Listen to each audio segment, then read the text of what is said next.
नमस्कार प्यारे विद्यार्थियों। विद्यार्थियों, रीट पात्रता परीक्षा 2025 जो आपकी बहुत ही बड़ी एग्ज़ाम होने जा रही है साथियों, जो लेवल 1 लेवल 2 की एग्ज़ाम होंगी साथियों। ओके साथियों, ये कब होगी साथियों? तो ये बिल्कुल 27 फरवरी प्लस 28 फरवरी को होगी साथियों। क्लियर हुआ? 2-3 दिन आपकी एग्ज़ाम चलेगी। ओके, तो लेवल 1 लेवल 2 की एग्ज़ाम चलेगी साथियों। इससे संबंधित जो हमारा पहला टॉपिक है साथियों, ये नया टॉपिक जोड़ ये साथियों इस बार। तो पहला टॉपिक है बाल विकास एवं शिक्षा शास्त्र। ये बिल्कुल नया टॉपिक है जो आपको पढ़ना पड़ेगा साथियों। ओके साथियों, आज से हम जो रीट पात्रता परीक्षा 2025 से विद्यार्थियों उसकी क्लासेस शुरू करेंगे साथियों, जो आपके लगभग 50-50 क्वेश्चन की एक क्लास रहेगी साथियों। लगभग 300 क्वेश्चन आपको हमें एक टॉपिक के बताऊंगा साथियों, जो आपके बहुत ही लाभदायक आपको होंगे साथियों। ओके विद्यार्थियों, क्लास 1 है, टॉपिक पहला है राष्ट्रीय शिक्षा नीति 2020 के अनुसार क्वेश्चन आपको देख को मिलेंगे रोजाना शाम 8 बजे आपको मिलेंगे रोजाना 8 बजे। परीक्षा दिनांक 27 फरवरी। लेवल 1 लेवल 2 के लिए लीट पात्रता परीक्षा के लिए बाल विकास एवं शिक्षा शास्त्र इम्पोर्टेंट है साथियों। क्लियर हुआ साथियों? 300 क्वेश्चन बताऊंगा, उससे बाहर कुछ नहीं आएगा। एक बार पढ़ के जाना ही साथियों। यदि इससे बाहर आता है तो मुझे कहना कि सर आपने ये नहीं पढ़ा या इससे बाहर आ चुका है। चलो शुरू करते हैं साथियों। शुरू करने से पहले बस एक छोटी सी विनती है कि इस चैनल को सब्सक्राइब कर लीजिएगा, क्योंकि रीड से जितने भी क्वेश्चन बनेंगे, सभी जितने भी टॉपिक बनेंगे, पाठ्यक्रम के अनुसार हम चलेंगे साथियों। चलो शुरू करते हैं भाई विद्यार्थियों। पहला क्वेश्चन है कि बच्चे की यदि किसी को पीडीएफ प्रोवाइड होने का करवाना है तो मुझे इस नंबर पर आपको मैसेज करना है विद्यार्थियों। बिल्कुल आपको सीरीज बनाकर तैयार कर दी गई है सारी सभी प्रकार की।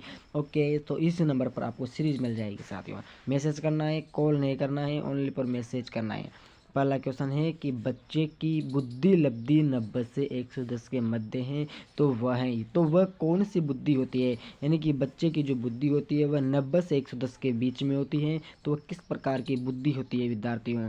तो वह सामान्य बुद्धि होती है। किस प्रकार की होती है? सामान्य, बिल्कुल नॉर्मल प्रकार की वह बुद्धि होती है। ओके विद्यार्थियों, याद रखना है। दूसरा क्वेश्चन है कि बच्चे के लिए बस आपको मेरे साथ पढ़ना चलता है और साथ के साथ हमको याद करना है प्यारे विद्यार्थियों। बच्चे के लिए निःशुल्क एवं अनिवार्य शिक्षा का अधिकार नियम कितने वर्ष के लिए बच्चे के लिए लागू हो गया था? यानी कि जो निःशुल्क बच्चे के लिए अनिवार्य शिक्षा का अधिकार है वो कितने वर्ष में शुरू हो गया था साथियों? तो वह हो गया था 6 से 14 वर्ष। यानी कि जो 6 से लेकर 14 वर्ष का बच्चा है उसको स्कूल में रखना चाहिए, स्कूल में एडमिशन करवाना चाहिए। यदि बच्चा 6 साल का हो चुका है तो स्कूल में एडमिशन करवाओ, या फिर उसका आंगनबाड़ी में से स्कूल के अंदर निःशुल्क शिक्षा अनिवार्य कर दिया गया। यदि आपका बच्चा 6 साल का हो चुका है तो आप उसका स्कूल में एडमिशन करवा सकते हो साथियों, याद रखना है।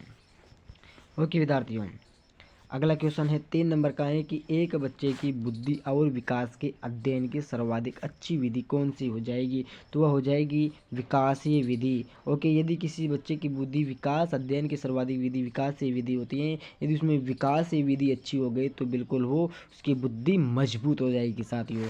उसमें विकास की ज़रूरत होती है। यदि बच्चे में विकास ही नहीं होगा तो उसकी बुद्धि कहाँ से होगी साथियों? विकास होना बहुत इंपॉर्टेंट है। चौथा क्वेश्चन है कि गार्डनर ने 7 बुद्धि का अधिमान निर्धारित किया, इनमें से कौन नहीं है? यानी कि गार्डनर की 7 बुद्धियां थी, उनमें से एक बुद्धि उसकी नहीं है, तो वह भावात्मक बुद्धि है साथियों। जो गार्डनर की नहीं है, स्थान संबंधी बुद्धि, अंत वैयक्तिक बुद्धि और भाषात्मक बुद्धि ये किसकी है? गार्डनर की है। विद्यार्थियों याद रखना है, 7 बुद्धियां उसकी प्रचलित थी। पांचवा क्वेश्चन है कि यदि एक बच्चे की मासिक आयु 5 वर्ष तथा वास्तविक आयु 4 वर्ष है तो उस बच्चे की बुद्धि लब्धि कितनी होगी? तो उसकी बुद्धि लब्धि होगी प्यारे विद्यार्थियों 125। कितनी होगी? 125 की बुद्धि लब्धि होगी। याद रखना है, सारे क्वेश्चन इंपॉर्टेंट है रीट की एग्जाम के लिए साथियों। ये संबंधित किससे? मनोवैज्ञानिक से क्वेश्चन हमारे सामने आएंगे, तो बिल्कुल याद करना है। पहला टॉपिक हमारा यही है। छठा क्वेश्चन है कि मनोविज्ञान शिक्षा का आधारभूत विज्ञान है, यह किसने कहा था? मनोविज्ञान शिक्षा का आधारभूत विज्ञान है, आधार है उसका। ये कौन सी वैज्ञानिक ने कहा था विद्यार्थियों? ये स्किनर ने कहा था। स्किनर नहीं है यहाँ पर, स्किनर है साथियों, याद रखना है। 7वां क्वेश्चन है कि हिंदी अक्षरों को बालक किस आयु में पहचानने लगते हैं। हिंदी अक्षर यानी कि जो हिंदी के अक्षर होते हैं प्यारे विद्यार्थियों, जो बालक होते हैं छोटी उम्र के, वो कौन सी आयु में उनको पहचानने लगते हैं कि यह क से खरगोश हैं, सॉरी कबूतर हैं, या क से खरगोश हैं, कि यह ग से गाय है। तो वह उनको 5 वर्ष में पहचानने लगते हैं। कौन से में? 5 वर्ष की आयु में पहचानने लग जाते हैं कि यह तो मम्मी हैं, ये पापा हैं, ये क्या हैं। ओके, याद रखना है साथियों। 8वां क्वेश्चन है कि एलेक्सिया क्या है साथियों? एलेक्सिया क्या है? तो एलेक्सिया प्यारे विद्यार्थियों पढ़ने की क्षमताएं, यानी कि इसमें कितनी एलेक्सिया हैं, यानी कि उसमें कितनी पढ़ने की क्षमताएं, किसी में 10% हैं तो किसी में 30% हैं। ओके साथियों, यदि आपके भी बच्चे बड़े हो चुके हैं, 5 वर्ष के हो चुके हैं, 6 वर्ष के हो चुके हैं, तो स्कूल में उसको एडमिशन दिलाए साथियों, ताकि वो स्कूल में बैठने लायक हो जाए, यानी कि सीखना सीखे। 9वां है कि पियाजे की औपचारिक संक्रियात्मक अवस्था किस आयु अवधि तक मानी जाती है। क्या है विद्यार्थियों कि पियाजे की औपचारिक संक्रियात्मक अवस्था किस आयु अवधि तक मानी जाती है? तो ये प्यारे विद्यार्थियों 11 से 15 तक की औपचारिक संक्रियात्मक अवस्था मानी जाती है। कितने से? 11 से लेकर 15 तक की अवस्था को औपचारिक संक्रियात्मक अवस्था के नाम से जाना जाता है। 10वां क्वेश्चन है कि गर्भ में बालक को विकसित होने में कितने दिन लगते हैं। यदि किसी महिला के गर्भ में कोई बच्चा है तो उसको विकसित यानी कि पल फूलने में, उसका विकास होने में कितना दिन लगेगा, बच्चा बनने में कितना समय लगेगा प्यारे विद्यार्थियों? तो 2 से 80 दिन का, कितने दिन का? 280 दिन का उसमें टाइम लगेगा। याद रखना है साथियों, 280 दिन का बच्चा बनने में टाइम लगेगा, विकसित होने में टाइम लगेगा। 11 नंबर का है कि किस मनोवैज्ञानिक ने अपने 3 वर्षीय पुत्र का अध्ययन किया। यानी कि ऐसा कौन सा वैज्ञानिक था साथियों जिसने अपने बच्चे का ही अध्ययन कर लिया था? उसका नाम हो जाएगा प्यारे साथियों, उसका नाम हो जाएगा पेस्टोलॉजी। क्या नाम हो जाएगा? पेस्टोलॉजी उस वैज्ञानिक का नाम हो जाएगा साथियों। 12वां है कि बालक का विकास होता है, यानी कि बालक का विकास किसकी ओर होता है? तो सिर से पैर की ओर होता है। सबसे पहले सिर का विकास होता है, सिर से जितने भी अंग आते हैं नीचे सभी का विकास होता है, लास्ट में पैर का विकास होता है साथियों। 13वां क्वेश्चन है कि विज्ञान के संबंध में गलत कथन कौन सा है। 4 कथन दिए गए हैं, उनमें से विज्ञान के संबंध में जो कथन गलत हैं वो आपको बताना है।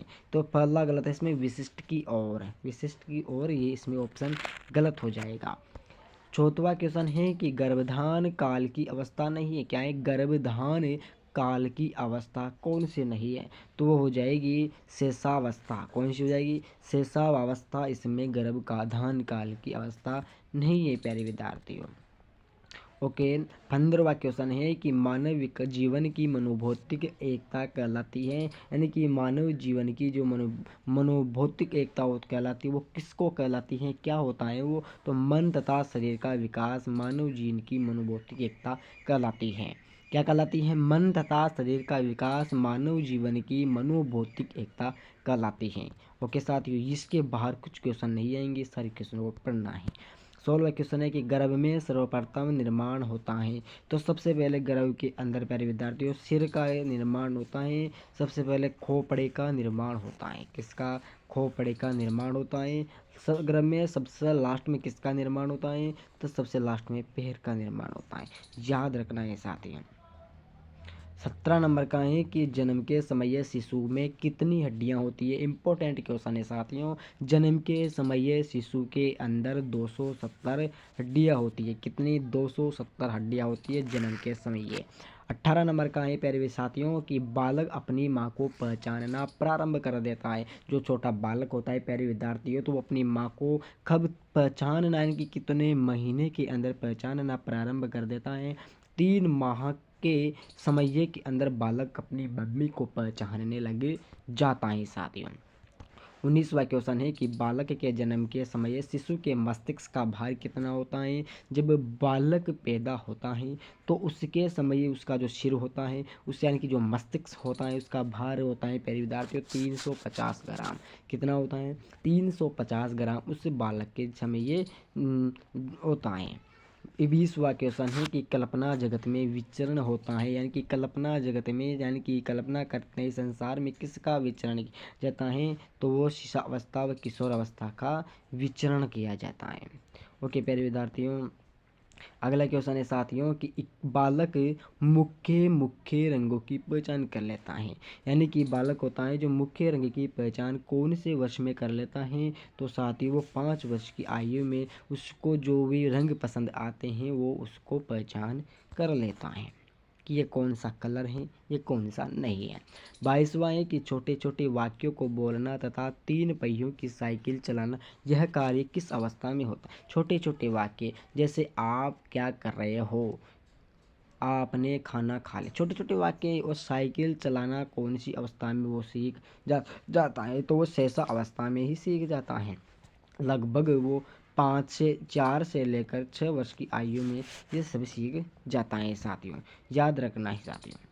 23वां क्वेश्चन है कि निम्न में से किस घटना की और बालक सर्वप्रथम आकर्षित होना प्रारंभ कर देता। सबसे पहले बालक जो बड़ा होता है वैसे ही बालक सबसे किस की और आकर्षित होना, उसकी ओर खींचना वो प्रारंभ कर देता है, तो वो प्रकाश की ओर, किसकी ओर साथियों, प्रकाश की ओर वो अपना ध्यान केंद्रित करने लगता है साथियों।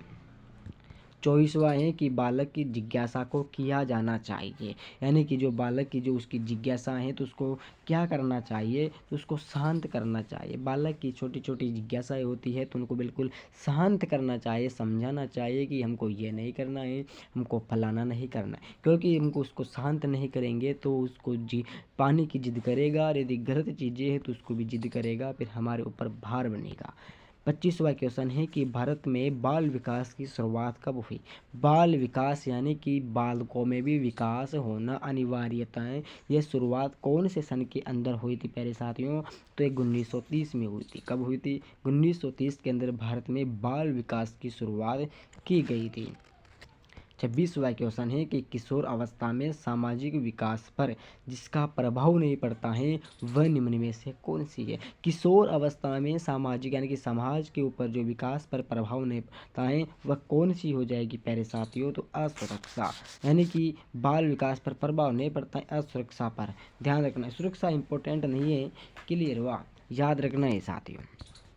ओके, यानी कि सुरक्षा हो चाहे असुरक्षा हो ज़्यादा प्रभाव नहीं पड़ता है।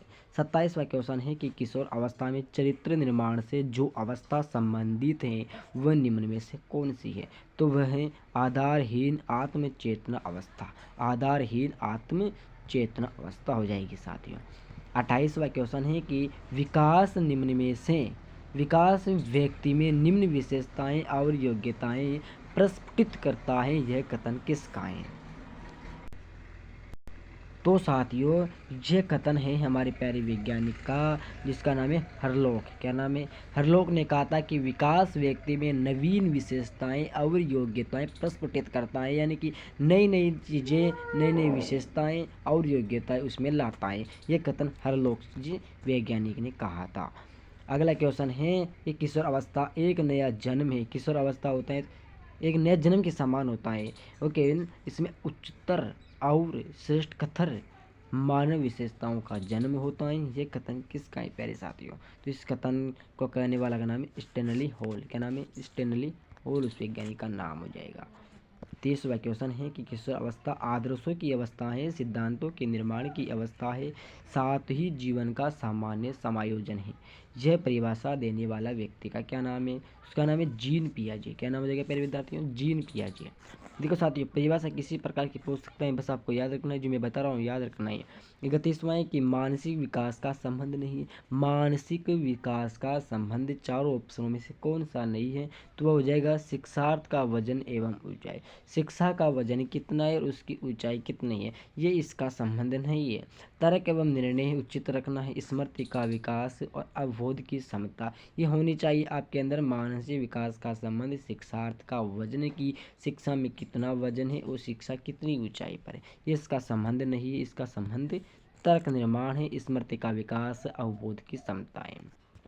32वां है कि मनुष्य के शरीर में हड्डियों की संख्या कम से कम होती है, यानी कि जो मनुष्य का शरीर है उसमें हड्डियों की संख्या कम से कम होती रहती है। कौन सी अवस्था में, प्रौढ़ अवस्था में, किसमें, प्रौढ़ अवस्था में बिल्कुल कम से कम होने लगती है साथियों, याद रखना है। 33वां है कि किशोर अवस्था की प्रमुख समस्या, यानी कि जो किशोर अवस्था होती है उसकी प्रमुख समस्या क्या क्या रहेगी साथियों, तो वो समायोजन है। कौन सी है, समायोजन होती है जो किशोर अवस्था में होती है साथियों। 34वां है कि किशोर अवस्था बड़े संघर्ष, तूफान और विरोध की अवस्था है। ये कथन करने वाला प्यारे विद्यार्थी स्टैनली हॉल है। क्या नाम है, स्टैनली हॉल है इस कथन का भी। 35वां क्वेश्चन है कि जीन पियाजे के अनुसार संज्ञानात्मक विकास की अवस्थाएं कितनी होती हैं, तो उसकी अवस्थाएं होती है प्यारे साथियों 4। कितनी होती हैं, 4 अवस्थाएं होती हैं। 37 नंबर का क्वेश्चन है, 36 नंबर का प्रिंट नहीं हुआ साथियों। तो 37वां क्वेश्चन है कि मानसिक विकास को प्रभावित करने वाला कारक नहीं है। तो मानसिक विकास को प्रभावित करने वाला कारक इसमें से धार्मिक वातावरण है, यानी कि आपका किस प्रकार का वातावरण है साथियों, वो मानसिक विकास को करने वाला वार्तिक नहीं है, धार्मिक वातावरण नहीं है। परिवार का वातावरण आपको प्रभावित करेगा, परिवार की सामाजिक स्थिति आपको करेगी, परिवार की आर्थिक करेगी। धार्मिक वातावरण ही कि आप कौन से समाज से हो, कि आपका कौन सा धर्म है, ये कोई कुछ भी प्रभावित नहीं कर पाएगा साथियों, याद रखना है। 38वां क्वेश्चन है कि नैतिक तर्क का अवस्था सिद्धांत किसने स्पष्ट किया था। जो नैतिक तर्क है, जो उसकी अवस्था सिद्धांत है, किसने स्पष्ट किया था कि साथियों ये भी इसमें ऐसा होगा, तो यह कोहलबर्ग ने कहा था। नाम सुना होगा, कोहलबर्ग ने इस सिद्धांत को स्पष्ट किया था साथियों। सारे क्वेश्चन कहाँ से आएंगे, NCERT जो बुक्स हैं उनमें से सारे क्वेश्चन बनेंगे साथियों। 39वां है कि वंशानुक्रम से संबंधित प्रयोग चूहों पर किसने किया। वंशानुक्रम से संबंधित प्रयोग चूहों पर किसने किया था साथियों, उसका नाम हो जाएगा मेंडल ने। ग्रेगर जॉन मेंडल ने वंशानुक्रम से संबंधित चूहों पर प्रयोग किया था साथियों, एक्सपेरिमेंट किया था। 40वां है कि कौन सा ऊर्जावान मित्रवत बालक का लक्षण नहीं है, तो वह हो जाएगा इसमें आसानी से चिढ़ने वाला। कौन सा ऊर्जावान मित्रवत बालक का लक्षण है, आसानी से वो चिढ़ता नहीं है साथियों, याद रखना है। ओके साथियों, 41वां है कि किशोर अवस्था प्रारंभ होती है। किशोर अवस्था कौन सी आयु में प्रारंभ होने लगती है, तो प्यारे साथियों 12 वर्ष की आयु में किशोर अवस्था शुरू हो जाती है, याद रखना है। 42वां है कि पूर्णतः प्रकाशशील व्यक्ति का संप्रत्यय किसने दिया था, तो संप्रत्यय देने वाला व्यक्ति है कार्ल रोजर्स। क्या नाम है, कार्ल रोजर्स हो जाएगा साहब। 43वां है कि निम्न में से किसने बच्चों को वस्तु स्तरीय के विकास को समझाने में सहायता की है, तो उस वैज्ञानिक का नाम हो जाएगा प्यारे साथियों पियाजे। क्या नाम हो जाएगा, पियाजे हो जाएगा। 44वां है कि सूर्य बच्चे के साथ चलता है। क्या है, सूर्य बच्चे के साथ साथ चलता है, उसके मुड़ने का अनुकरण करता है और बच्चे की बात सुनता है। यह कथन बालक की किस लक्षण को और इंगित करता है साथियों, तो वह केंद्रीयता को करता है, यानी कि वो केंद्रीयता करता है कि बच्चे की सूर्य के साथ चलता है, लेकिन सूर्य के साथ नहीं चलता है। बच्चे की जो बातें चलती हैं केंद्रीयता पर स्पष्ट करता है। 45वां क्वेश्चन ऊपर चला गया है तो इस नीचे हमने ला दिया है।